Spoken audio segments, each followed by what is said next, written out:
An ordinary government building, 9 floors of glass and steel reinforced concrete, built to code, built to last. Then one morning, a crude bomb causes destruction on an unimaginable scale. In 7 seconds, the building disintegrates. 168 people will die as a result of the explosion. Now, with cutting-edge computer technology, we reveal exactly what went wrong.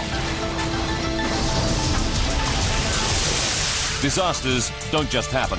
They're a chain of critical events. Unravel the fateful moments in those final seconds from disaster.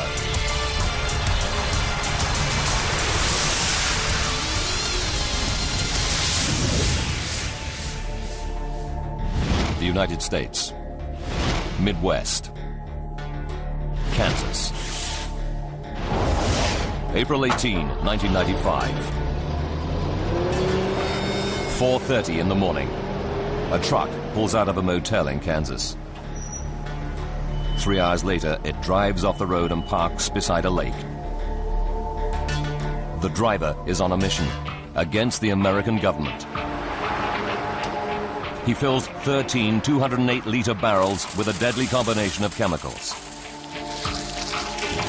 The next day, April 19, he drives the Ryder rental truck and its lethal cargo south on Route 77. Every hour takes him closer to his target. Even the date he has chosen deliberately. Exactly 2 years before, in Waco, Texas, federal agents storm a militia compound. At least 75 people die. During the siege, the man visits Waco to show his support for the armed resistors inside. He blames the U.S. government for their deaths and vows revenge. His name is Timothy McVeigh.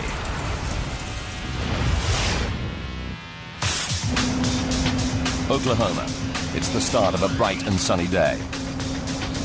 Early morning traffic heads for the bustling capital of this Midwestern state. 7 o'clock. Timothy McVeigh, the Ryder truck, and its deadly cargo join the flow of vehicles going south along Highway 77. Ahead, out of the plains, rises Oklahoma City. A regional center in the American heartland where numerous government agencies are located in one particular building. The 9-story Alfred P. Murrah Federal Building houses 16 federal agencies, including Housing and Urban Development, a military recruiting office, and the Secret Service. Built 18 years earlier, the Murrah was a modern, purpose-built office block with a glass atrium and a wide pedestrian plaza at its front off Robinson Avenue. And at its rear, the glass-fronted facade towers above 5th Street. The first floor of the Murrah is a daycare center. Employees in the Murrah and other downtown offices leave their children here while at work. One of them is 35-year-old Dolores Watson. This morning, she heads in early to drop off her 20-month-old grandson, PJ. PJ was full of life. He just pulled off his coat and a little jacket. He was happy. He was ready to go play. PJ joins 20 other toddlers and preschoolers in the daycare center. Some are as young as 6 months. The eldest is 5 years old. I was able to see him during the course of the day. He was accessible to me from my job. Dolores, a telephone engineer, often services the phones in the Murrah. But this morning, she heads across town to a meeting. 8:15. McVeigh is 35 minutes away from Oklahoma City, heading straight for the center of town and the Alfred P. Murrah Federal Building.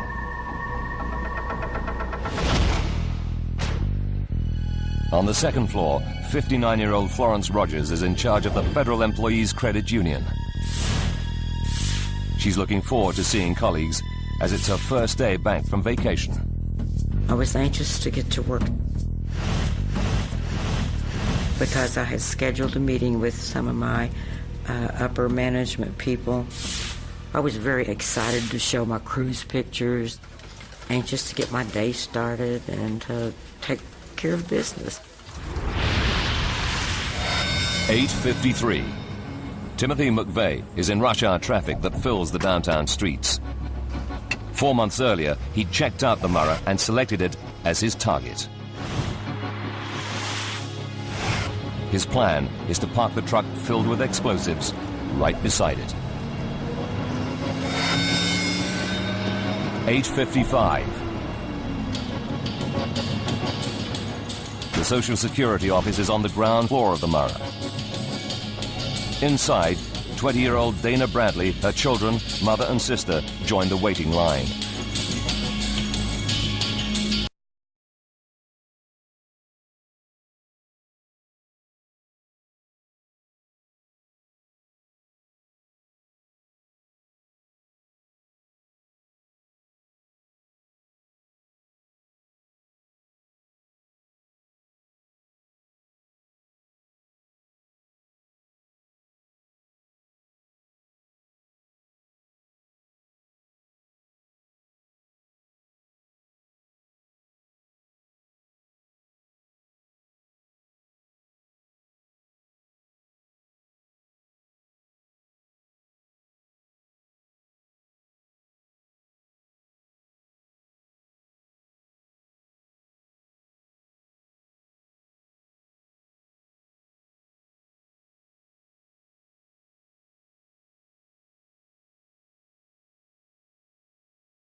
On the first floor, TJ and the other 20 children enjoy breakfast.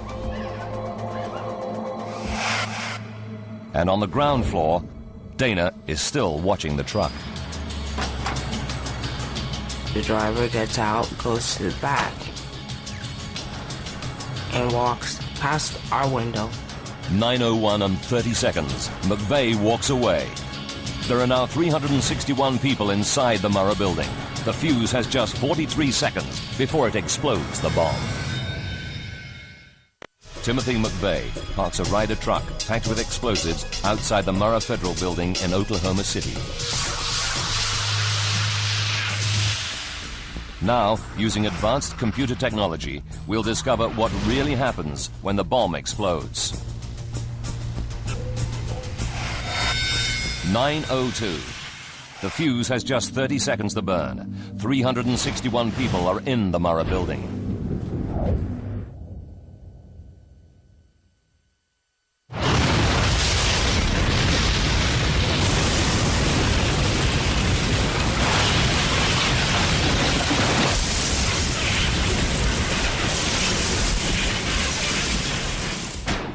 Dana Bradley is on the ground floor in direct line of the blast. All I seen was a violet light, and everything was black. On the second floor, Florence Rogers is in a meeting with 8 of her staff. There was a rush of air like a tornado. Everything literally was blowing up before my eyes. I knew that was just it, and I prayed. I said, God, please save me. I have 2 kids to take care of. Dolores Watson's grandson is in the daycare center on the first floor, directly above the exploding truck. The entire front of the Federal Building was nothing but glass. The children that were in the windows were just over the blast.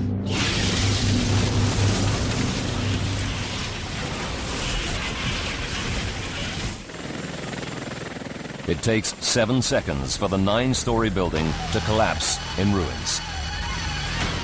The blast devastates 324 buildings over 10 city blocks. Windows shatter and cars erupt in flames. People hear it as far as 89 kilometers away. The shockwave registers 6 on the Richter scale, equivalent to a major earthquake. If you are anywhere downtown, you've probably heard it and felt it. From across the city, 11 fire engines race downtown.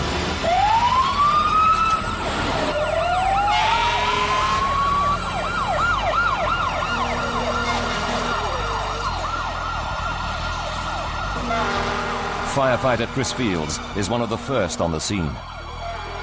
You just see these hordes of people running towards us and having no idea what we were about to step into. District Fire Chief Mike Shannon arrives 4 minutes after he hears the explosion. Looked like that we were in a war zone and we'd been strafed. It was just overwhelming. He takes charge of the rescue squads about to enter the dangerously unstable ruins. Produces the type of carnage that isn't seen in earthquakes or tornadoes or anywhere else. Wow. Holy cow. About a third of the building has been blown away. More than 5,000 square meters of offices are reduced to 650 square meters of rubble. The frantic search for survivors begins.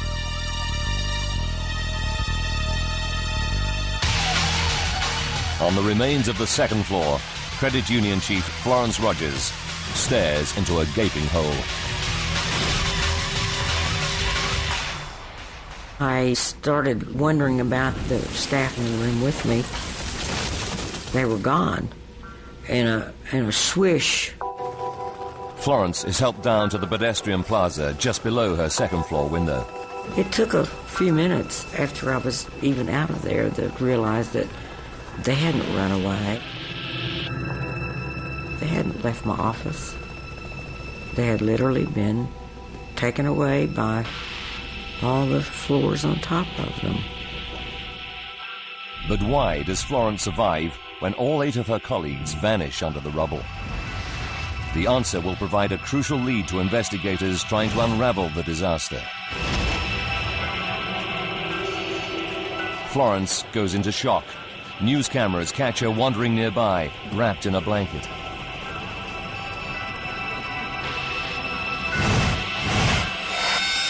"9:08. 7 blocks away, Dolores Watson hears the explosion. Her 20-month-old grandson, PJ, is in the daycare center on the first floor. Only there no longer is a first floor. She joins the flood of anxious parents rushing to the scene.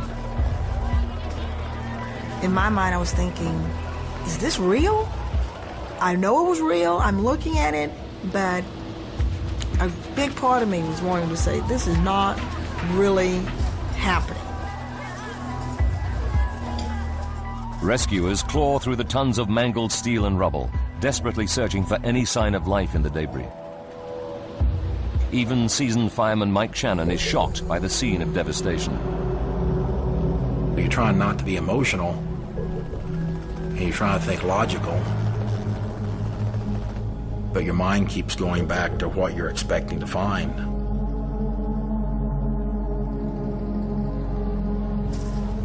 Rescuers begin to find people alive. One is a baby boy. He's rushed to hospital in critical condition. It's PJ. And I saw his little face, and he was wrapped all in these gauze, and he was sedated, and he was laying there, but I mean, there was his arms, there was his legs, and there was my baby, you know. They told me that his chance of survival were very slim, and that the next 24 hours would be crucial.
He arrests McVeigh for the missing license plate and the loaded gun. 10:28, 86 minutes after the explosion. Back at the Murrah building, rescuers have come across something other than a victim in the rubble. They said they thought they'd found another explosive device. There's panic, and the rescue operation comes to an abrupt halt while the bomb squad investigate. 54 minutes later, they sound the all clear. It's a false alarm. But rescuers have lost precious time. Now they're back amongst the carnage as vital minutes tick by. 2 o'clock in the afternoon. Dana Bradley has been trapped in the rubble for 5 hours, as these images show. There was blood going through the concrete that was laying over me. Someone else's blood. All she can remember is standing on the ground floor with her mother and children watching the Ryder truck park.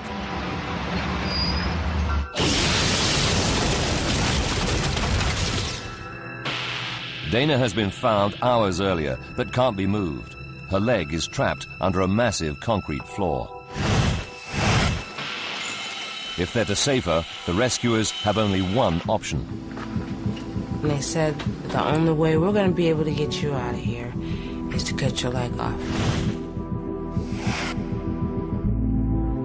Dr. Andy Sullivan, senior orthopedic surgeon, rushes to the scene. I just kind of said a prayer, God be with me, and kind of combat crawled into the area. Had to go under some rebar, reinforcement steel. My plan was to use just sharp instruments and separate the leg from the thigh through the knee. I was awake and aware of them cutting my leg off. She was awake. She was screaming. And they said the sound was so bad, it broke their heart to hear me scream like that. I don't remember any of that. She says she doesn't remember any of this, and so I hope that's true.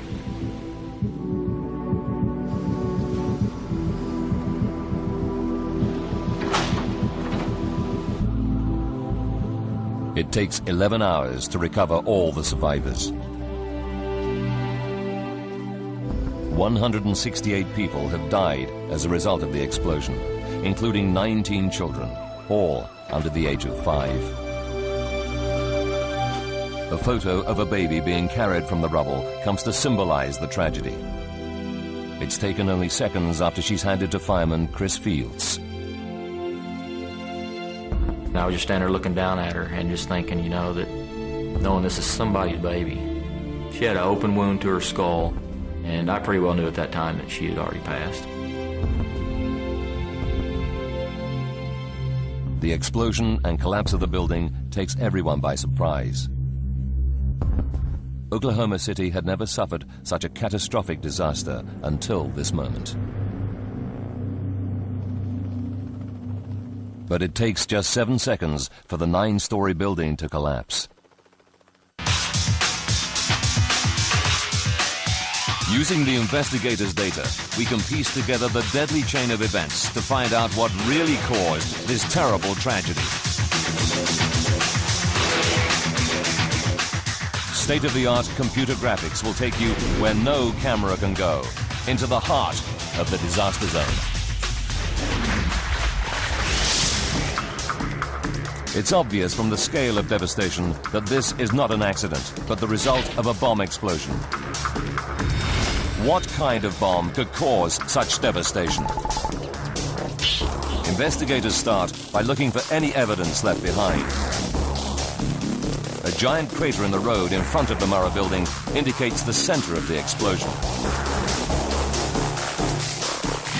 Dr. Paul Malaka is a military blast expert and co-author of the official report into the Oklahoma bombing. What we did is use the crater size to estimate the size of the explosion. It was a question of working backwards. We now have the crater, so how big must the explosive have been? The bomb crater is 9 meters wide and 2.5 meters deep. We estimated that it was approximately 4,000 pounds of TNT. That's equal to 4 major battlefield bombs used by the U.S. military.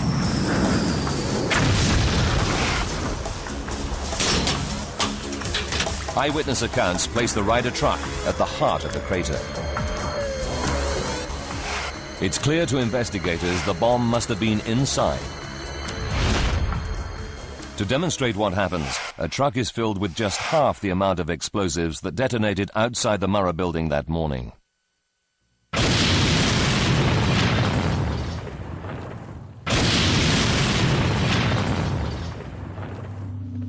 The bomb that explodes in Oklahoma City destroys virtually everything close to the blast, including the vehicle that carried it. But within an hour of the explosion, investigators find their first vital piece of evidence. Over 91 meters away, they discover a truck axle that doesn't seem to belong to any other vehicle. Could this be all that is left of the vehicle that carried the bomb? On the twisted metal, they discover the clearly marked vehicle identification number. FBI agents trace the number to a 1993 Ford truck owned by Ryder Rental. The Ryder branch in Junction City, Kansas, rented it 2 days earlier to a man named Robert Kling. Within 8 hours of the bombing, an FBI artist draws an identikit picture of Kling based on descriptions given by staff at the rental company.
...161 people.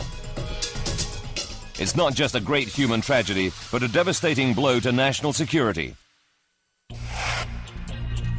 The FBI tracked down and arrest Timothy McVeigh, the man responsible. Now the investigation shifts focus. How can a crude homemade bomb cause such devastation? Is there a fatal flaw in the Murrah's design that could put similar office buildings at risk?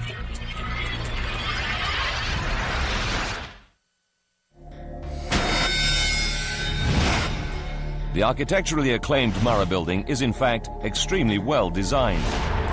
Oklahoma is in the middle of the Midwestern tornado belt. The Murrah is built from steel reinforced concrete used in military bunkers, able to withstand winds of up to 160 kilometers per hour. So why did McVeigh's simple homemade bomb cause it to collapse so catastrophically? Investigators tracked the last moments of McVeigh's journey second by second. At 9:01, just 73 seconds before the building's collapse, he parks the truck packed with explosives. He deliberately chooses a place where his bomb will inflict maximum damage. The rear of the building, beside one of the 4 columns that support the floors above. The bomb explodes.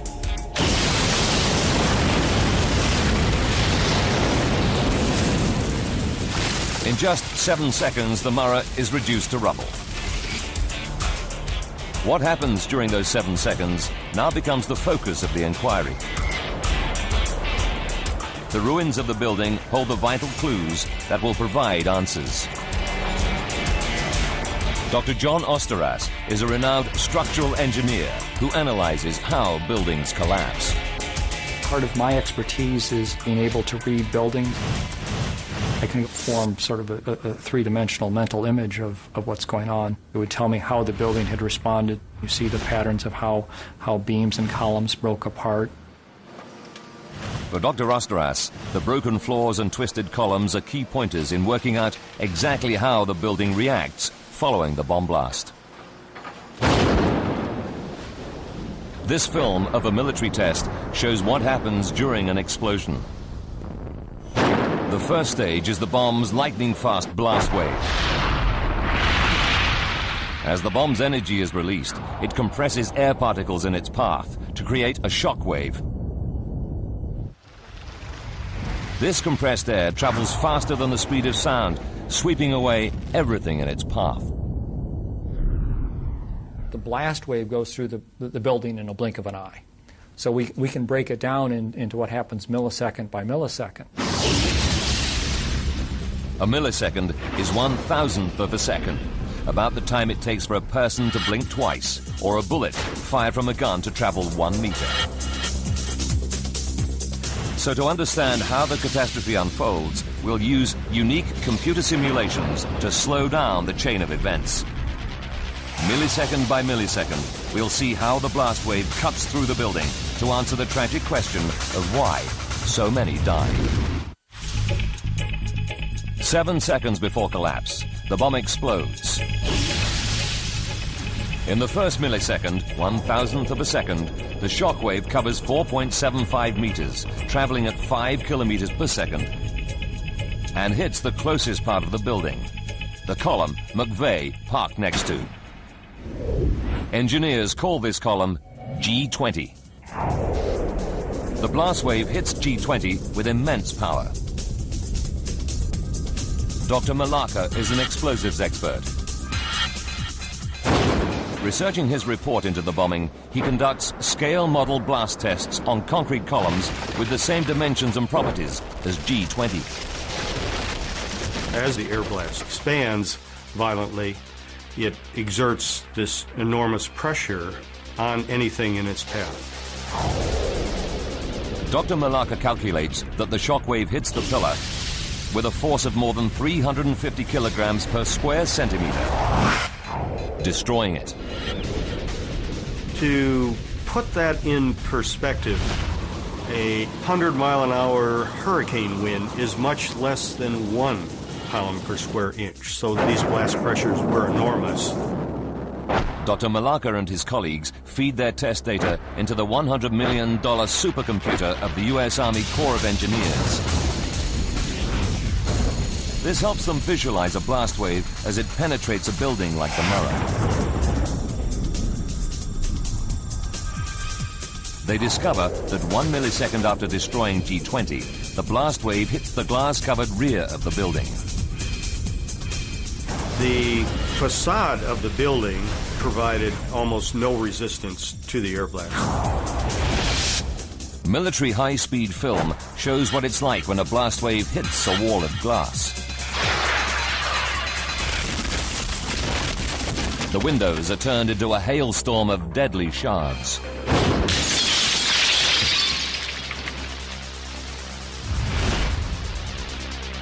After shattering its windows, the blast wave penetrates the Murrah's entrance lobby. I knew that was just it, and I prayed. The void of the atrium acts like a funnel. Channeling the deadly blast wave up into the building, it slams into the underside of the first floor at more than 16,000 kilometers per hour. Tragically, directly above is the Children's Daycare Center, where baby PJ and 20 other children are playing. 15 children, aged from 6 months to 5 years, are killed.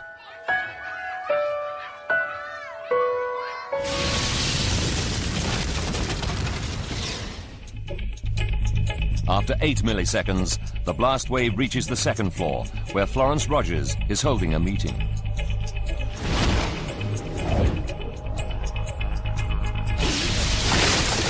It was like a bad dream. Everything literally was blowing up before my eyes. The blast wave continues to surge up through the building. It reaches the 8th floor in just 31 milliseconds, the time it takes for a vehicle airbag to inflate after a crash. But as it travels upwards, it is rapidly losing its destructive energy. The yellow highlight shows how the damage decreases as the blast wave rises through the building and shows that floors 4 and above remain intact. The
the first moments of the explosion. As the blast wave spreads, it destroys the closest frontal column, known as G20, in less than 4 milliseconds. Above the remaining 3 columns is a massive girder, known as a transfer beam, that runs the length of the building. This transfer beam carries the weight of the 6 floors above. These floors in turn are held up by 9 columns. These 9 columns pass the building's weight down to the transfer beam, which then distributes it evenly across the 4 pillars below. At first, some experts believe that after destroying G20, the blast then damages 2 more pillars under the transfer beam. With the pillars blown away, the beam loses its support and falls, taking all the upper floors with it.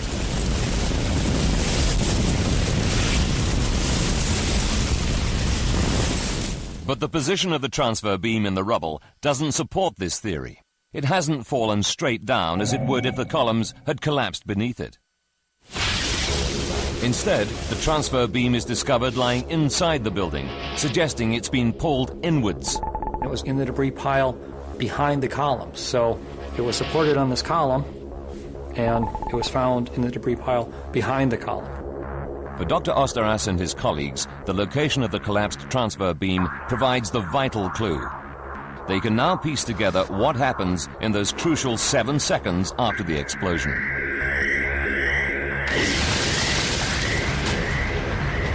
The blast destroys G20, but does not destroy the other 3 columns and the transfer beam. With the building still intact, the blast wave then rips through the atrium of the Murrah. It smashes into the floors above at more than 16,000 kilometers per hour. There are 8 stories of concrete floor slabs in the Murrah connected to 9 supporting columns. But the second floor is also connected to the transfer beam that holds up the columns. This proves a critical factor as the blast wave powers through the building. Dr. Eve Hinman, a blast expert, worked with Dr. Osteras on the investigation. I think of the floor slabs often as the sail, like a sail on a sailboat, because they have so much surface area that the blast can act on. The blast forces up the floor slabs on the lower 4 stories. Blast pressure comes in, lifts the floor slab up, and the floor slabs just come up and shear off the columns, and then gravity takes over, and down they come.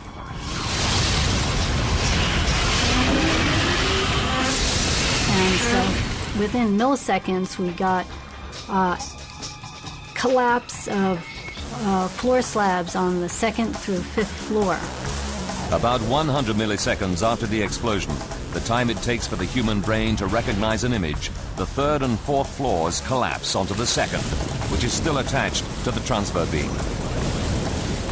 This added weight means the 2nd floor also gives way, but crucially, its connection to the transfer beam remains intact. The beam is ripped off the columns by the falling floor and dragged into the building. My theory is that when the floor slabs came down, they pulled the transfer girder in. The transfer girder rolled over. As that 3rd floor slab collapsed and fell into the debris, it is pulling on the top edge of the transfer beam. And there's nothing to resist that force. 100 milliseconds after the blast. The transfer beam is pulled down and around by the falling floor. 200 milliseconds after the blast. The falling transfer beam sets off what engineers call progressive collapse. Progressive collapse is collapse that spreads beyond the initial zone of damage. 1 second after the blast, progressive collapse begins to destroy the Murrah building. You knock over one domino, that falls and it knocks over the next and so on, and you get this progressive chain reaction. The transfer beam is the critical element or domino in the Murrah. It supports the columns that in turn support the 7 stories above. With the transfer beam gone, the upper floors are fatally weakened, and the building begins to collapse. Gravity takes another 5 seconds or so to bring the building down. It's all over in 7 seconds. This is the time it takes the 9th story floor to drop the 31 meters to the ground. More than 5,000 square meters of steel reinforced concrete collapses into a 2-story high pile of rubble. It really isn't the air blast that's hurting people. It is the building that is hurting people.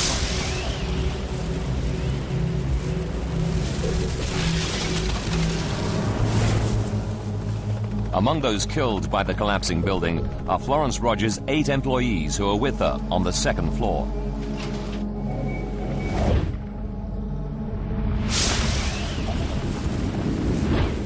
As the floor slabs collapse, only she survives because she's sitting directly over a supporting beam on the opposite wall from the explosion that remains undamaged.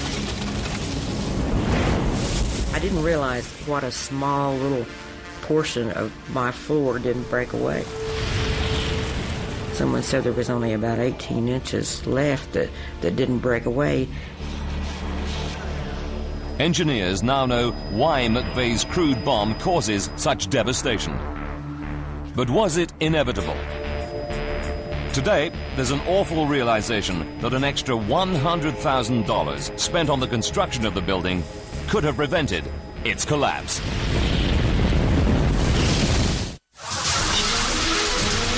April 19, 1995 is a date Oklahoma City will never forget. The day 168 people are killed when a massive truck bomb explodes outside the Murrah Federal Building. But could the building's devastating collapse have been prevented? A new seismic study has assessed how the Murrah building would have responded if it had been built to Californian earthquake-resistant standards, something not required in Oklahoma. Its conclusions are startling. it reveals that only one exterior column and the lower floors would have been damaged. As their computer simulation shows, the building would have remained intact. To meet the earthquake-resistant code, the whole building would have been strengthened with much more reinforced steel. This added steel would have tied the building together and stopped the fatal failure of the transfer beam. The catastrophic progressive collapse would never have happened. It would have cost less than 1% of the building's original construction budget, around $100,000. The study suggests 4 out of 5 of those killed may then have survived. But in 1977, when the Murrah was built, no one ever imagined that it would be the target of a terrorist attack. Those who lived through that terrible day in 1995 still bear the scars. PJ is one of only 6 children from the daycare center who survived.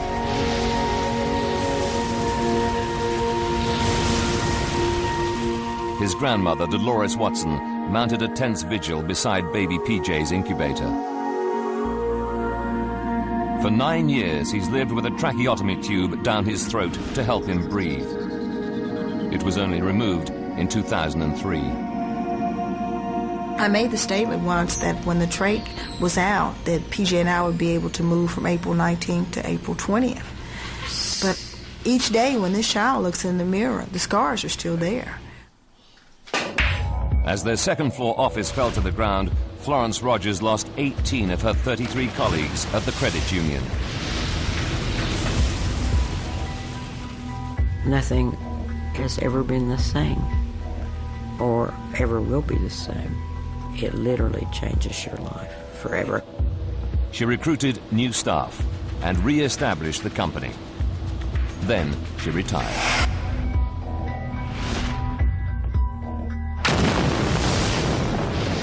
The falling floors killed Dana Bradley's mother, her son, and 3-year-old daughter.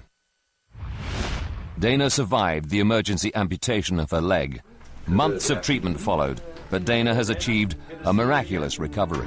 We have your new prosthesis all finished up. Oh man, it was wow. It was like, wow, I'm walking. Beautiful, I love it. I was strutting down the hallway. I loved it. The more I wanted to walk and the more I cared about living. Our special report. The remains of the Murrah were destroyed 5 weeks after the attack.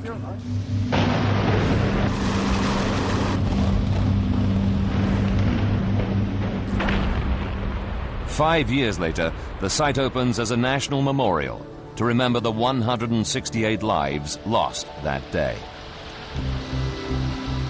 The site commemorates the exact moment in time that hurt so many. The road the truck parked on is gone, replaced by a lake. There's one chair for every life lost. Man, woman, and child. Across the street from the site of the Murrah, a new federal building opened in 2003. State-of-the-art, its design incorporates key lessons learnt from April 19. There's no point for the building to stand after the event if everyone inside is killed. It's about saving people. The lobby, the entrance that funneled so much of the explosion into the Murrah, is now protected by 2-centimeter steel blast shields. The glass is new generation blast-proof material designed not to shatter. But the most effective measure to prevent a repeat of the tragedy is also the cheapest. Ram-proof bollards surround the building's perimeter, so no one can park close to it. This simple step would have stopped McVeigh driving his truck up to the Murrah and limited the destruction that followed. Timothy McVeigh is found guilty of mass murder and executed by lethal injection on June 11, 2001. 74 months after his bomb kills 168 people. But the stark reality remains. There's little that can be done to stop a determined terrorist who decides to target innocent civilians. Most office buildings around the world are just as vulnerable as the Murrah. If a bomb went off outside them, they would react just as catastrophically as the Murrah in those fatal 7 seconds at 9:02 on April 19, 1995.